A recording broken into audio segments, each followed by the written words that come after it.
береке дейт. Ассаламу алейкум, жалпы биздин Байкейчи YouTube каналыбыздын көрүүчүлөр жалпы эле кыргыз эли. Бүгүн 16 июнь буюрса түштөн кийинки чыгарылыштагы валюталарды сиздерге көрсөтөбүз. Алдыда биз менен бирге болуңуздар. Евро, рубль кандай болуп атат, кандай жаңылыктар бар, сиздер менен чогуу көрөлү. Анда эмесе бизден алыстабаңыздар. Кеттик анда. Инка банк мантип жаркырап турат. Бул банкта рубль 1 сом 28 тиен экен. Евро болсо 83.50, ал эми доллар болсо 79.50 тиен экен. Кыргызстан банк дагы ошондой. Рубль 1 сом 28 тиен экен, ал эми евро болсо 82.80 экен, доллар болсо 79.00. Оскреда банк дейт. Бул жерде дагы сатып алуу рубль 1 сом 28 тиен экен, евро болсо 84.00, доллар болсо 81.00 экен.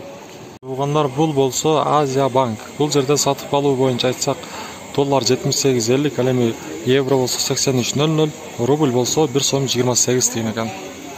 Көз тийбесин туугандар, дагы өсө берсин. Бардык Россиядагы туугандарга салам айтабыз. Ноокат шаарында бүгүн погода бомба. Өтө сонун. Алдыда сиздерге админгаларды көрсөтөбүз. Бизден алыстабаңыздар. Админган боюнча айтабыз туугандар, акча алмаштыруучу жер рубль 1 сом 28 тиен экен, доллар болсо 81 экен. Бул жерде дагы ошондой, рубль 1 сом 27 тиен, доллар болсо 81. Калган админкалар дагы ошондой, рубль 1 сом 28 тиен, доллар болсо 80. Ушундай туугандар. Биздин каналга сөз түрдө катталганды унутпаңыздар. Бүгүнкү чыгарылыш ушул болду. Кийинки чыгарылыштан жолукканга чейин аманчылыкта болойлу.